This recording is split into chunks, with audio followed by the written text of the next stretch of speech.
बच्चे के ठीक होने के बाद परिवार और गांव वालों ने राहत की सांस ली। हर कोई यही समझ रहा था कि बाबा ने समस्या का समाधान कर दिया है, लेकिन यह सच्चाई से परे था। उस रात गांव में घना सन्नाटा था। बच्चे के माता पिता और वह खुद हवेली के अपने कमरे में सो रहे थे। लगभग आधी रात को हवेली के बाहर लगे पुराने पीपल के पेड़ से अजीब सी आवाजें आने लगी। ऐसा लग रहा था जैसे कोई औरत रो रही हो। बच्चे की मां ने सोचा शायद यह उनका भ्रम है, लेकिन आवाजें तेज होती गई। अचानक हवेली में लगे सभी पुराने दियों की लौ तेज होकर बुझ गई। बच्चे का कमरा बंद था, लेकिन उसके अंदर से हंसी और रोने की आवाजें आने लगी। माता पिता घबराकर कमरे की ओर दौड़े। दरवाजा अंदर से बंद था। काफी कोशिश के बाद जब दरवाजा खुला तो देखा कि बच्चा कमरे के कोने में बैठा हुआ है। उसकी आंखें फिर से लाल थीं और वह दीवार पर कुछ खरोंच कर रहा था। जब पिता ने पास जाकर देखा तो दीवार पर खून से लिखा था, मैं अभी गई नहीं हूं। इस घटना के बाद से ही गांव में अजीब अजीब चीजें होने लगी। गांव के कुएं का पानी अचानक सूख गया। कई लोगों ने रात में एक साये को हवेली के आसपास घूमते हुए देखा। और फिर एक दिन एक चरवाहे ने बताया कि उसने पीपल के पेड़ के नीचे एक औरत को खड़े हुए देखा, जो उसके पास आते ही गायब हो गई। इस घटना के बाद परिवार फिर से बाबा के पास गया।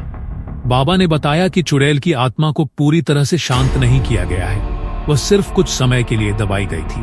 अब वह और भी ज्यादा शक्तिशाली होकर वापस आई है।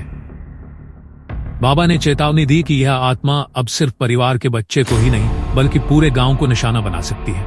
अगली रात गांव में एक बुजुर्ग महिला ने सपने में देखा कि हवेली के पीछे एक पुरानी कब्र है। इस कब्र के अंदर वह औरत दफनाई गई थी जिसे जिंदा जलाया गया था।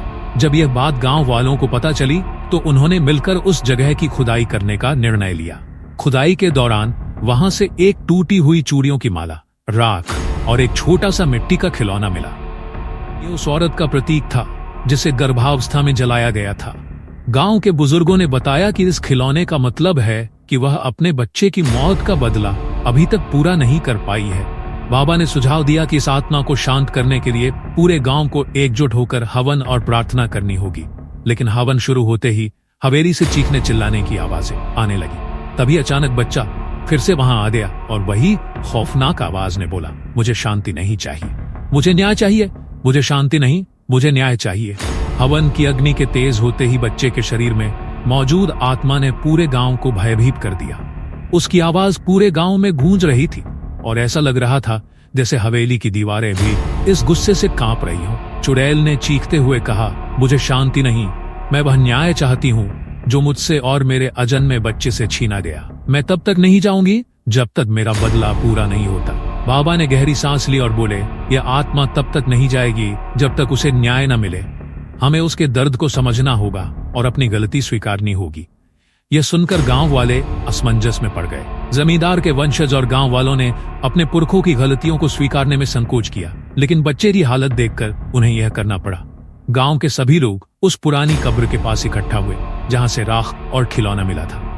बाबा ने पूरे गांव के सामने कहा, हम सभी को मिलकर इस आत्मा से माफी मांगनी होगी। हम सभी को मिलकर इस आत्मा से माफी मांगनी होगी। ये सिर्फ एक आत्मा नहीं बल्कि उस अन्याय का प्रतीक है जो हमने सदियों तक महिलाओं के साथ किया। गांव वालों ने मिलकर उस आत्मा के लिए प्रार्थना की। परिवार के मुखिया ने कब्र के पास जाकर हाथ जोड़कर कहा, हमारे पुरखों ने जो पाप किया उसका बोझ हम पर है। हम तुमसे और तुम्हारे अजन्मे बच्चे से माफी मांगते हैं, हमें माफ कर दो। जैसे ही माफी मांगी गई, बच्चे के शरीर से गहरा धुआं निकलने लगा। आत्मा ने भयानक गर्जना की, तुमने मुझे जीते जी जलाया, लेकिन अब मैं अपने बच्चे के साथ शांति से जाऊंगी। बच्चे का शरीर कांपते हुए जमीन पर गिर पड़ा। कुछ देर बाद वह सामान्य हो गया। जैसे ही प्रार्थना समाप्त हुई, उस पुराने पीपल के पेड़ से एक तेज रोशनी निकली और आसमान की ओर चली गई। ऐसा लग रहा था जैसे किसी ने आत्मा को मुक्त कर दिया हो।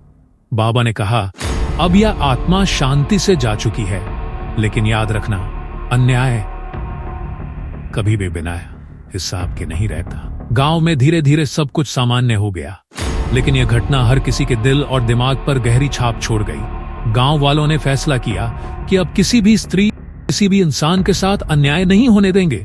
हवेली के पास बने उस पीपल के पेड़ के नीचे एक छोटा सा मंदिर बना दिया गया, जहां हर साल उस औरत और उसके अजन्मे बच्चे की आत्मा की शांति के लिए पूजा की जाने लगी।